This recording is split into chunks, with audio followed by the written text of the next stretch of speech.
I'm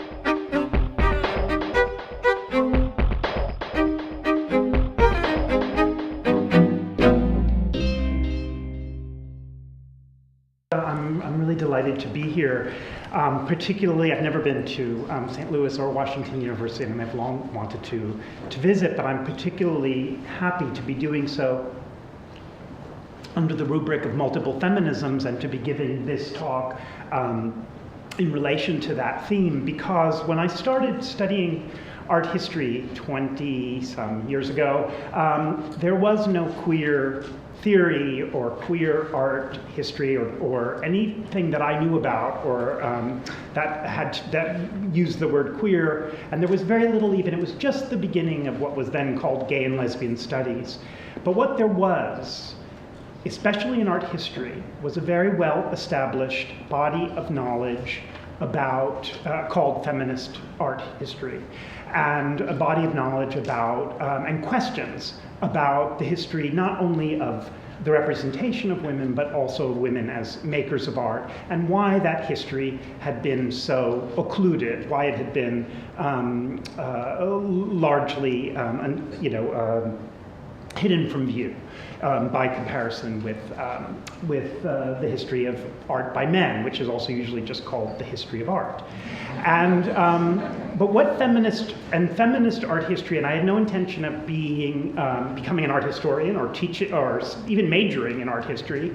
I didn't think of myself as a feminist at the time, and so actually it was feminist art history that gave me the tools to think critically, not only about gender, but about representation and about the past, about history, and about what is and isn't visible to us of the past, what is and isn't remembered of people's experience of everyday life, of otherness, when we look at art or photography.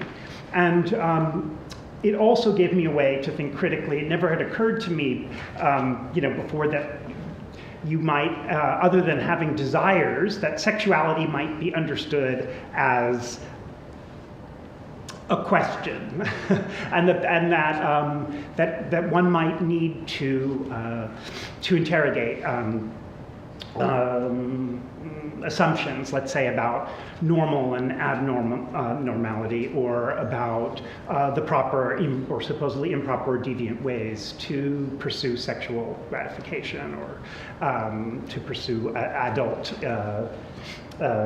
bodily pleasures. And it was also a feminism that led me to writers like Adrienne Rich, and to thinking about questions of compulsory heterosexuality, lesbian invisibility, all of which are things that have continued to inform my work. Not always explicitly, though, and so one of the other things that I just wanted to mention as a prelude to this talk is Connie Butler asked me to contribute an essay to the WAC catalog. And I was very honored by this, and in part because of the importance of feminist art history and also feminist scholars and their mentorship of me when I was an undergrad and also a graduate student. But I was also very aware that I was the only man writing for the catalog, and that there were no men included in the show. And we had a lot of discussions about, what does it mean not to include men? What would it mean to show a male artist as a feminist and therefore give that space, in effect, take that space away, in effect, from a female artist? And among other issues that came up in the course of discussions with Connie and some of the other writers was how lesbian visibility was going to, and activism was going to be dealt with, how explicitly that would be a part of the show. And in dialogue, especially with one of the other contributors to the catalog, Catherine Lord, who's both an artist and a critic, she and I started fantasizing about what would a queer version of WAC look like, but that would include both a male and female, actually artists of all genders. And so that ended up, we proposed it to various museums, and it was rejected, but it became a book, this book that Phaidon is publishing in its Themes and Movements series, called Art and Queer Culture, 1885 to the Present. And it also became a way for me, in thinking through WAC and this project, to revisit some of the questions and some of the debts that I had incurred and some of the lessons I'd learned as a feminist and through feminism. So that's kind of where, and this talk, my interest in Alice Austen very much came out of the research we did. This book includes over 250 artists, and it extends from 1885 to the present. So we made a decision that in order to be able to include as many artists as possible, each artist, no matter how important or obscure, would only get one image. And so that meant that we couldn't really, because we were trying to cover so much territory, we couldn't go into detail. And Alice Austen was someone whose work just really sparked my curiosity and imagination, and I decided that I wanted to go back to her work after the survey book was finished. This talk focuses on Alice Austen, a turn of the 20th century photographer active on Staten Island. And I'm showing you her photograph called Trudy and I Masked, 1891. And I should just mention that when I say the title, generally they weren't given titles because they weren't works of art that were going to be shown to anyone other than Alice herself and her friends. So what we actually have are her notes, which tend to be quite technical. And so Trudy and I Masked, short skirts, Thursday, August 6th, 1891, Stanley 35, gas on, flash, Waterbury lens, 11 feet, 11 p.m. And I'm very interested actually in the 11 p.m., well, in various parts of this, but also the 11 p.m. and the idea of a kind of night vision or a possibility of what can happen, what can be photographed, what can be imagined late at night that maybe couldn't be otherwise, and also in private. But I just wanted to draw your attention to that because throughout the talk, I'll be saying titles, and it's only now, retroactively, that Austen's photographs have been made into art, that they have these official titles, so usually this is just referred to as Trudy and I Masked, short skirts, but I like to have the whole caption or information. Austen produced around 8,000 photographs, prints in her lifetime, and she did do her own printing in a dark room that she built in a closet in her home on Staten Island. She produced around 8,000 images, a number of which depict the female friends and companions that comprised her intimate world. Almost all of the photographs that Austen printed were intended for private purposes, to be shown and shared with a select group of other women, as well as the occasional man. In several of these pictures, Alice and her friends are cross-dressed in men's garb, sometimes wearing masks. I'll show you the men's garb later. Sometimes wearing masks, often embracing or otherwise engaged in physical contact and affection. I'm showing you the Darned Club, and actually this is one of the few of Alice Austen's photographs where, and I'm sorry that it's cut off, but where the print itself, actually the negative itself, is inscribed with a title, The Darned Club. And The Darned Club is meant to be a kind of parody of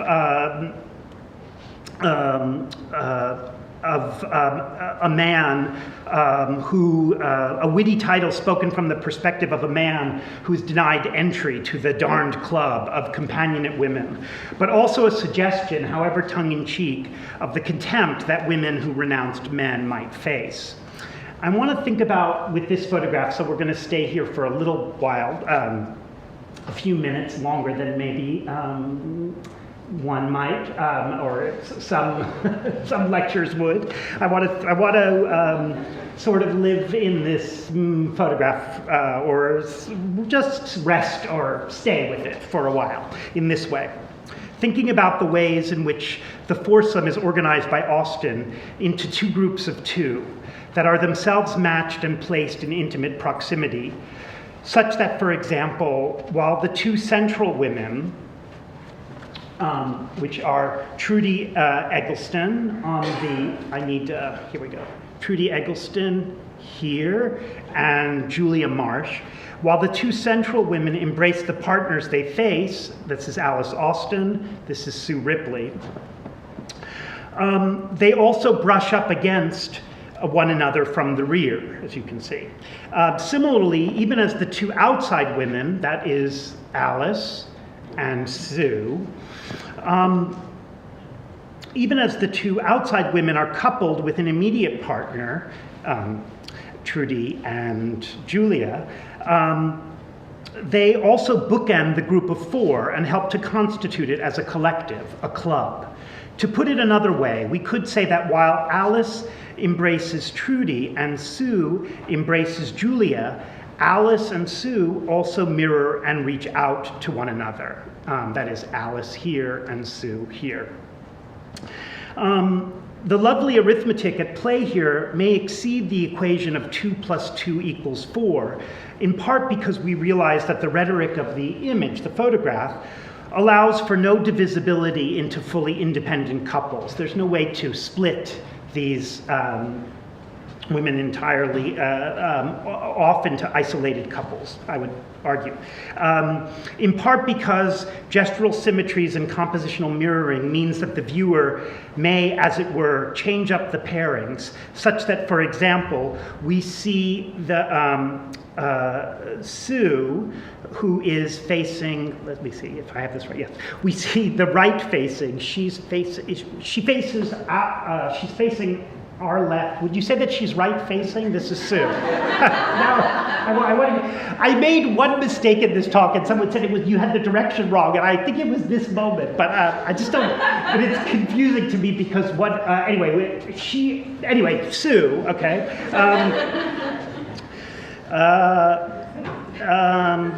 So we can change up the pairing such that, for example, the far right hand figure of Sue, we may see as an echo or slightly miniaturized double of Julia, who is also facing in the same direction as Sue. And this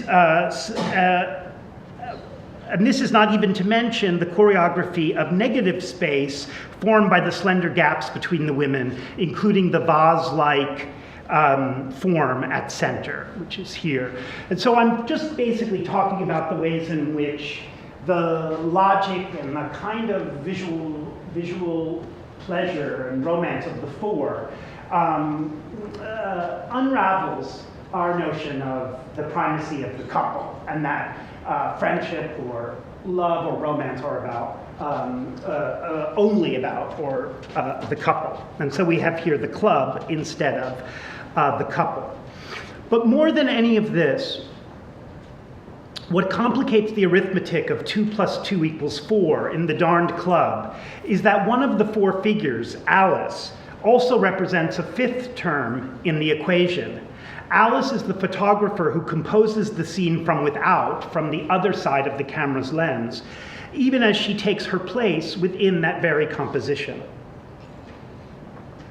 In other pictures from the same period, Austen explores the poetics of the threesome, and so here are Self, Julia Martin, and Julia Brett dressed up as men, Thursday, October 15th, 1891, 4:40 p.m.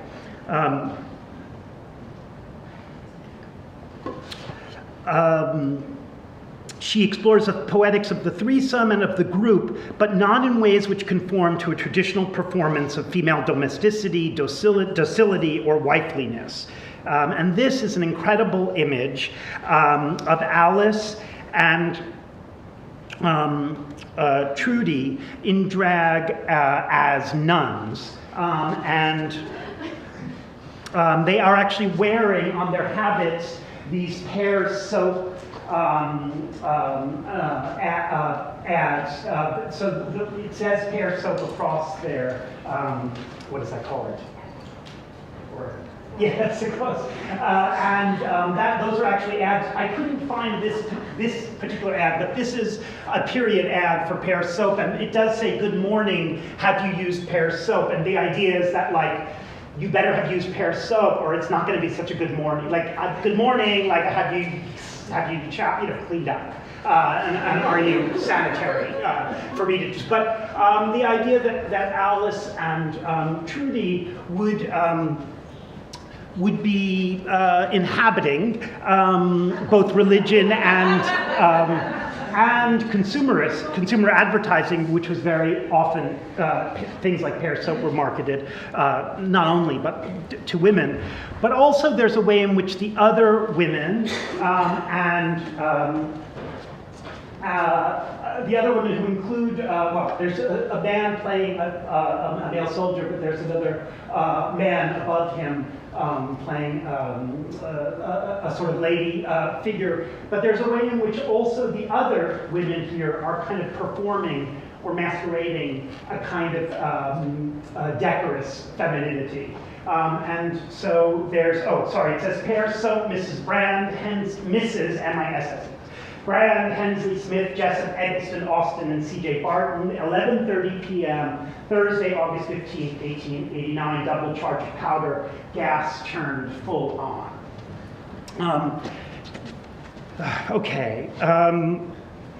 And in other pictures, and even when Alice is photographing herself alone, she generally is doing so with a kind of performativity or a sense of masquerade. This is myself in Spanish costume, cap off and on. So she actually took the cap off and on, and this is where she has it on, but in other images she has it off.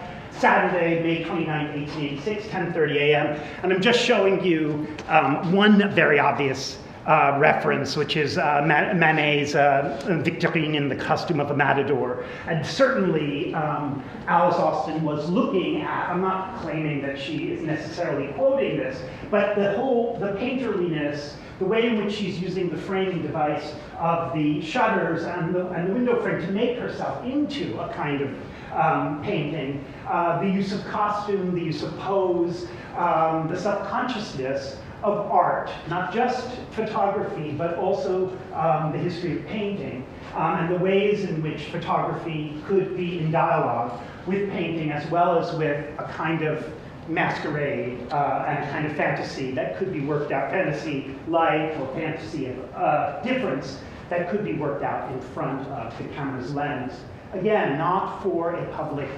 audience, for herself and her friends. I do think that is important, and you'll hear why in a moment. When Alice's friend Maria Ward,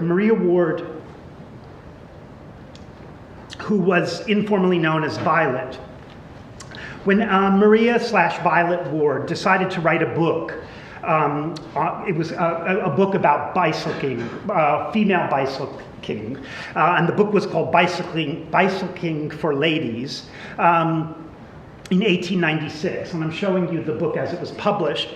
When Violet Ward decided to write a book, she enlisted Alice to photograph the gymnast Daisy Elliott as a model, demonstrating. So I'm showing you Violet. This is a photograph by Alice Austen of Violet Ward and Daisy Elliott in the driveway of the Ward's house with their bicycles, but also photographs that Alice took of, such as this one, of Daisy Elliott, who is demonstrating the correct, this is the incorrect, the correct and dangerously incorrect, so here's the correct position,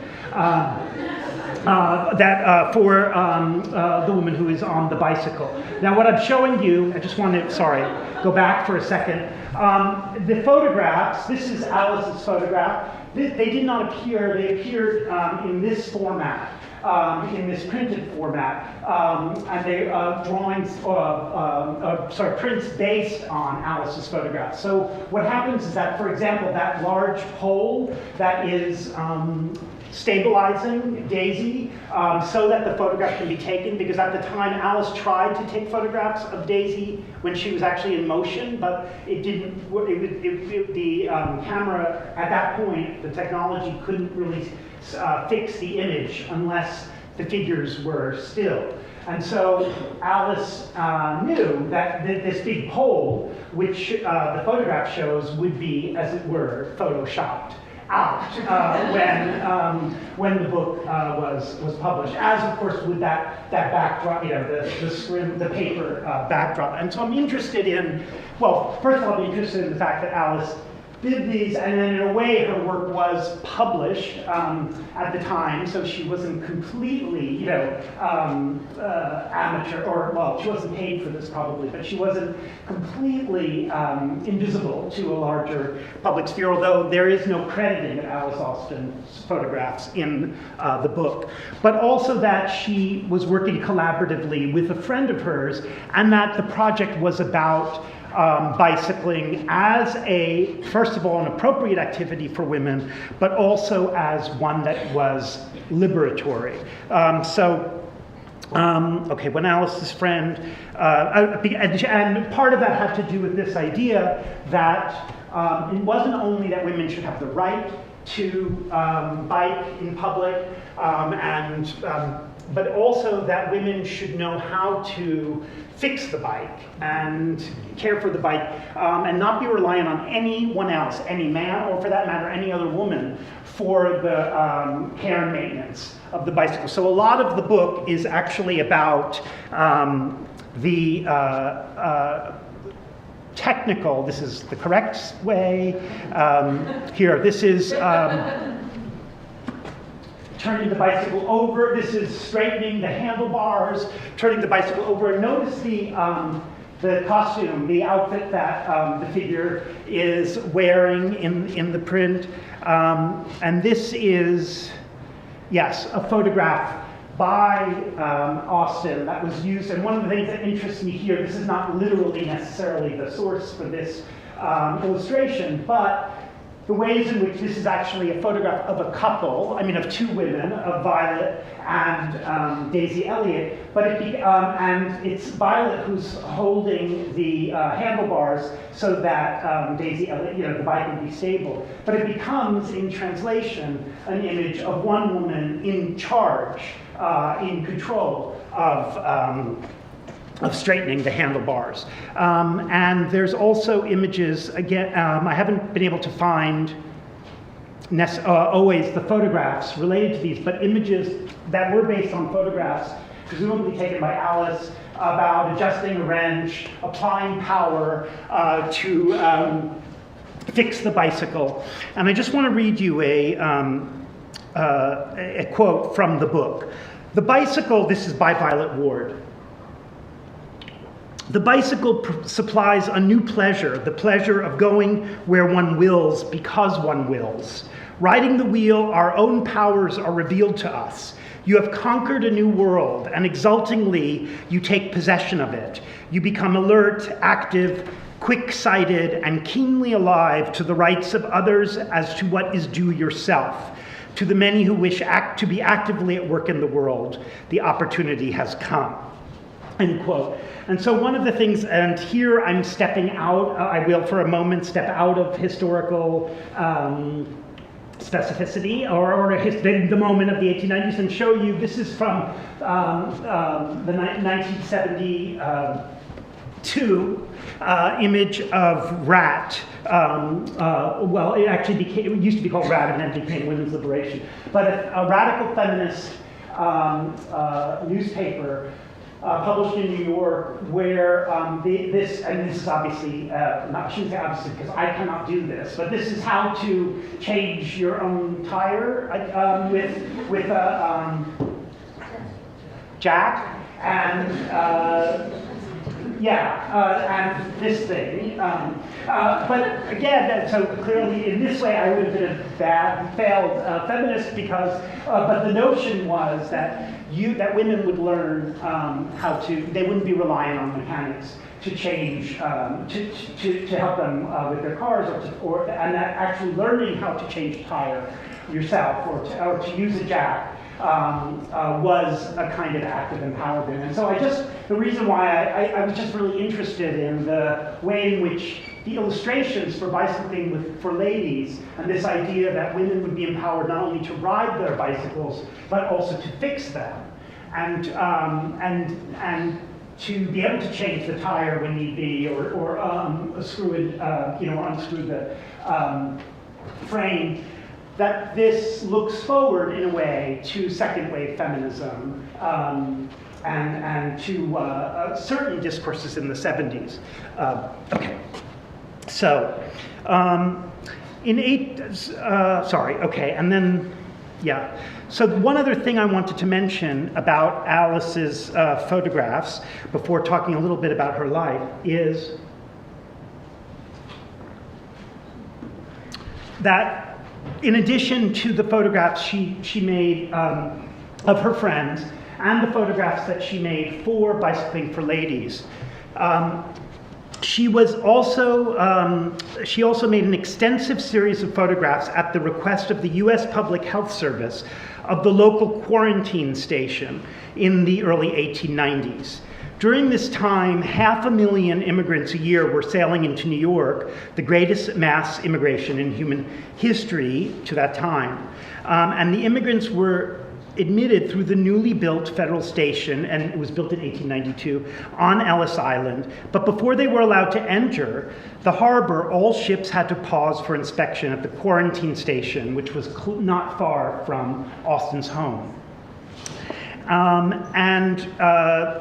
To provide additional space for quarantine facilities, 2 small islands off the eastern shore of Staten Island were enlarged with landfills. And so what you have is Alice. This is removed from a ship which reported an outbreak of smallpox. Dejected immigrants wait behind a fence on Hoffman Island. This is circa 1900. So I'm going to show you just quickly some of the photographs that Alice took.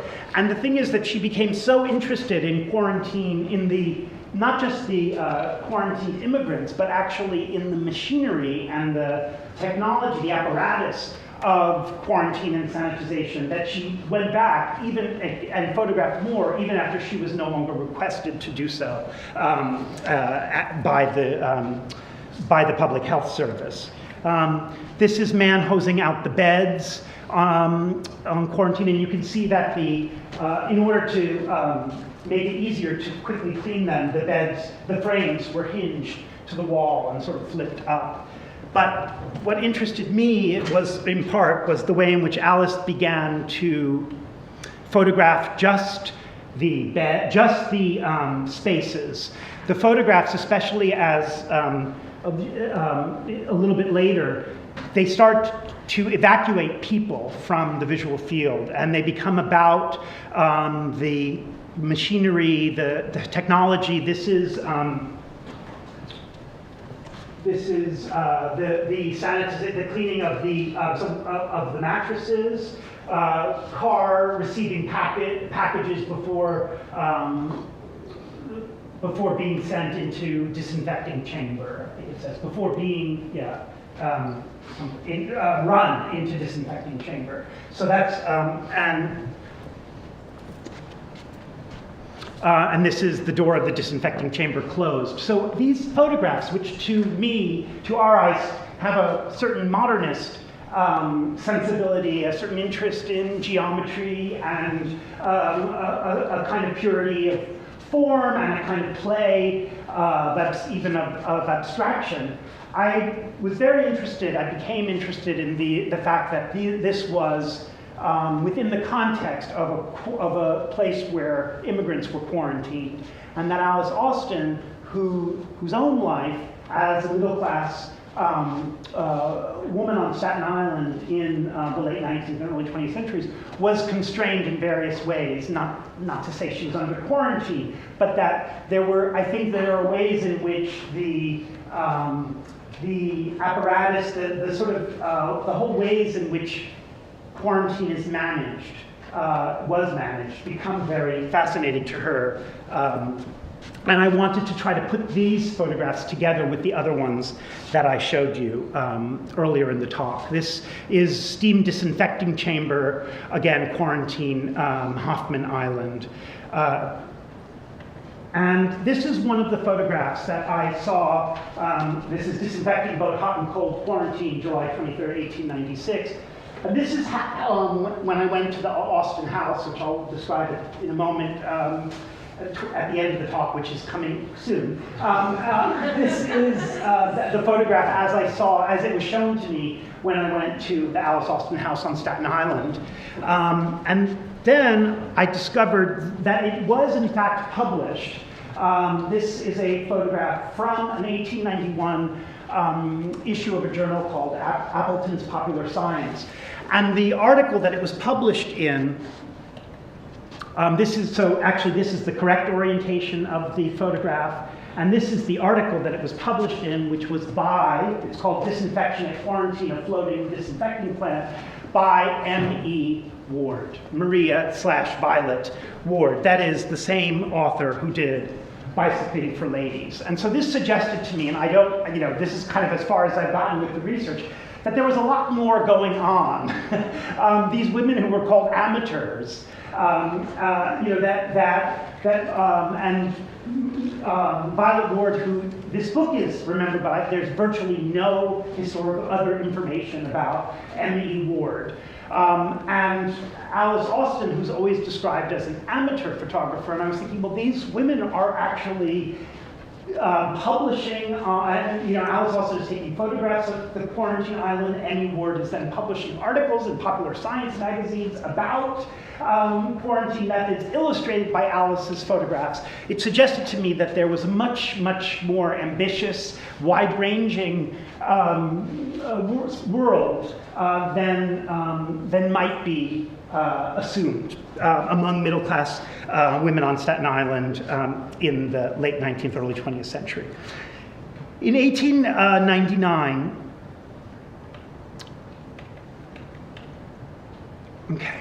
this is Violet Ward with an unidentified friend by Austen. In 1899, during the period when she was photographing quarantine immigrants and sanitization equipment, Alice befriended Gertrude Tate. This is not a photograph by Alice Austen, but one of Alice and Gertrude Tate. A Brooklyn-born teacher and dance instructor, the two became a couple and remained so for nearly 50 years, during most of which time they lived in Austen's home on Staten Island, an 18th century farmhouse known as Clear Comfort. Rather little is known about Austen's domestic relationship with Tate, other than that it was enduring and that the word lesbian was not one used at the time to describe it. We also know, however, that Austen's life cannot be assimilated to dominant narratives of Victorian femininity. She never married or bore children, and she lived with Tate until financial hardship forced them to separate late in life. Gertrude moved in with her sister, Alice, to a poorhouse on Staten Island. In 1951, Alice's photographs were rediscovered, and with the modest funds she received from their sale, she was able to move out of the poorhouse and into a nursing home. Gertrude, acting in defiance of the sister with whom she now lived, visited Alice every day until her death, that is, Alice's death, in 1952. Just before Austen died, Life magazine ran an article on her, and showing you here the newly discovered picture world of Alice Austen, great woman photographer, steps out of the past. And I'm just showing you this photograph is the one that says Alice Austen as posed herself on front porch of her Staten Island home. And it's interesting to me, and this is self-portrait of 26-year-old Alice posing on the porch in her favorite yellow dress with red trim. This photograph and caption are from the Alice Austen, provided by the Alice Austen House Museum. It's interesting to me that they want us to know that it is her favorite yellow dress with red trim, and also that these photographs where Alice is at her most conventionally Victorian and feminine are the ones most often chosen, the one chosen by Life, and also very frequently reproduced by the Alice Austen house as definitive of Austen. This is actually how Austen described it, this same photograph.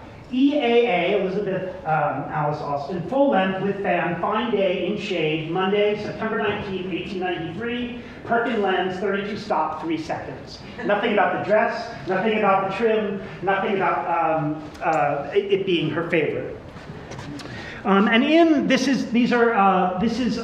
going to briefly show you, this is all from the Life magazine. It was a 6-page spread, and I'm showing you Trudy and I masked. And this is the caption from Life. Hijinks in the rectory. Amused Alice left, and friend Trudy Eggleston in St. John's Episcopal Church, where Trudy's father was the rector. The masks, corset covers, petticoats, and cigarettes made a sinful display in 1891, but black stockings were innocent, since flesh-colored ones did not appear until later. And so I'm interested in the way these, the innocence of the black stocking sort of comes in late in the caption to kind of redeem the whole scene, and even more so, this incredible photograph, Slumber Party. This is Life magazine, again, 1951. Slumber Party took place in this crowded bed in Bennington, Vermont, where Alice came for a visit in 1890. The 3 women got very little sleep that night, since Alice, as usual, took her time getting the picture properly arranged. For night shots, she always used flash powder, but she never once burned herself. And again, the way in which the technical issues having to do with flash and how careful Alice was never to burn herself, and then you, of course, are kind of made aware of the light bouncing off the headboard. That overwhelms the intense kind of affective charge of the 3 women, particularly the central good, who I believe is Trudy Eggleston, and her gaze at Alice, who kind of looks sort of past or into the middle distance, while the 3rd woman is sleeping. But the idea that they got very little sleep, that the only reason they got very little sleep is because it took so long for Alice to set up for the shoot, again, is a way of kind of managing the homoeroticism, I would argue, the homoeroticism of the image. Okay. So now because I'm aware of the time, I'm just going to speed up a tiny bit and say that rather little is known. I told you that. Clear Comfort, which was the house that Alice and Gertrude lived in, has now been officially designated the Alice Austen House, a National Historic Landmark devoted to the photographer's life and times. The house has let it be known, however, that researchers interested in linking Austen to lesbian history are not welcome. Although the website for the Alice Austen House includes a wealth of information about the photographer's life and work, the name of longtime friend Gertrude Tate is mentioned once and then only in passing. In 1998, the lesbian filmmaker Barbara Hammer devoted part of her film, The Female Closet, to the efforts of the museum to distance Austen from lesbian history and to the protest demonstration held on the premises of the site by the activist group called the Lesbian Avengers. And here, so this is an article, just a headline that's in the movie about this gay group interrupting the Alice Austen Festival. And this is just a still from the film showing the Lesbian Avengers with their dike preservers. And they have taken the Staten Island ferry and they're marching from the ferry to Austen House to confront what they saw as the lesbophobia, the homophobia of the Austen Museum. In the 1991 work, so I'm talking now about not Alice Austen and was she a lesbian or not, but what had been the reception, what had been the uses and the meanings that other women, much later, much more recent women, have made and have taken from Austen's work. In the 1991 work, the Canadian artist Nina Levitt reprinted but also partially erased Austen's great photograph of 1891, The Darned Club. Retrieving the photograph a century after its making, 1991, Levitt asks us to consider what appears within the visual record of lesbian life and also what has been made to disappear from it. What has been submerged that might yet be excavated or allowed to emerge. Like Levitt's image and like the relationship between Alice and Gertrude, the history of lesbian culture hovers between visibility and erasure, resolution and apparition. I think, and here I'm showing you details of the installation. And I think I mentioned this to some students earlier today, but it's actually only this fourth image, which is ghosted. As I hope you can make out, if you look very closely, you can see that, that the image carries with it the trace of what has been removed. And so, as it were, the Nina Levitt remembers, but through this stream of near invisibility, remembers the rest of the image, even as she insists on all of the ways in which the image has been whitewashed. And I think the image of lesbian desire itself, she's suggesting, has been similarly whitewashed, but that it can't be made to disappear entirely. I think Levitt does this in a way which might be exemplary of the most productive, of ways that we might think most productively about the relationship between history and sexuality. Levitt's work has sometimes been reproduced only as one of the details, which seems, which seems to defeat the importance to me of the multiple erasures and visibilities that the four pictures provide together. Well before the 1990s, however, Austen's work had been reclaimed by and for lesbian desire and history. Anne Novotny published an article on Austen in the third issue of Heresies, which was a radical feminist magazine. And the third issue in fall 1977 was devoted to lesbian art and artists. I'm just going to read to you the beginning of this. When she was a woman of 40, this is the beginning of Anne Novotny's article. The photographer clambered up a high fence beside the racetrack, focusing her European press camera on the turn-of-the-century automobile speed trials on Staten Island. One friend who was with her raised his own camera to record the photographer, so we could see Alice Elizabeth Austen up there still. Athletically balanced on her precarious perch, concentrating single-mindedly on the picture she is taking, oblivious to her observer and to the other spectators around her, and not giving a tinker's damn that her ankles are exposed below her long skirt in a most unladylike manner. I've looked and I can't see her ankles. But anyway, the lover who was to share Alice's life and her enthusiasms for over 50 years, Gertrude Amelia Tate, is smiling quizzically at the second photographer. She and he may be sharing amusement at how very characteristic this unconventional pose is for Alice. And I love this passage and as a description of the photograph, but it also is important to know that in 1976, just 1 year before Anne Novotny published that piece in the Lesbian Art and Artist issue of Heresies, she published the first monograph on Alice Austen called Alice's World. And in that book, she never discusses Gertrude Tate as anything but a friend of Alice Austen's. And Anne Novotny later said that she was under enormous pressure from her publisher to be very delicate in how she worded what the relationship was between Alice and Gertrude. This is an incredible poster that was done for that issue of the Lesbian Art and Artist. I'm not going to go into it now, but this idea about sort of the history of freaks and monsters and the notion that women whose desire for other women, they couldn't be assimilated into the culture, and so therefore all other kinds of fantasies and nightmares were projected onto them. But I want to end, that's the cover of the issue, by telling you about a part of my visit to the Alice Austen House Museum, which happened for the first time last year when I decided I really wanted to keep going with this research.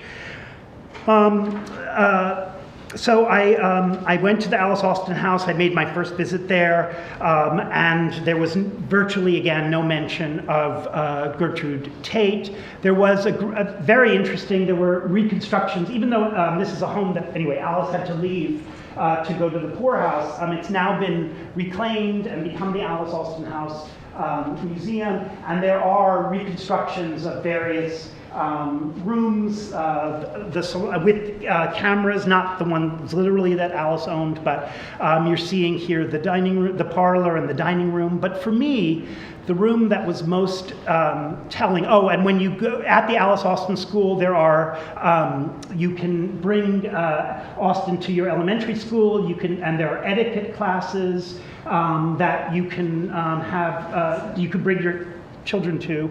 So there's a way in which the whole Victorian sensibility, and also the fact that possibly, anyway, the importance of dance. Gertrude Tate was a dance instructor, and I like the way in which it seems like all the couples, if you just look quickly, are opposite sex. But then if you go to the background, you can begin to see these older young women dancing with each other. But for me, what was the most telling room was the bathroom. Because in the bathroom, was this gigantic blow-up, or not gigantic, large blow-up of Trudy and I masked. And there weren't blow-ups like this in the rest of the house, and it was interesting to me that it was in the bathroom. Here is the caption that's on the wall. In an era when women were arrested for smoking in public, 25-year-old Alice and the Episcopalian minister's daughter simulate sinfulness. The scene is Miss Eggleston's bedroom in the rectory. And again, this idea of simulating sinfulness and the way in which we don't have to worry too much because it's only a simulation was interesting to me, but I was very happy that the Alice Austen House Museum also included the original caption, Trudy and I masked, short skirts, 11 p.m., August 6, 1891, gas on flash, Stanley 35, Waterbury lens, 11 feet. Writing sexuality into the history of art means redrawing the boundaries of what counts as art and also what counts as history. It means searching for cracks in the partition that separates high and low culture, professional and amateur picture making, private life, and public achievement. It means following the history of photography as it leaves the portrait studio, the parlor, and the dining room, and takes up residence in more unexpected places, in Trudy Eggleston's bedroom, on Maria Ward's bike path, or on the bathroom walls of Alice Austen House Museum. Thank you.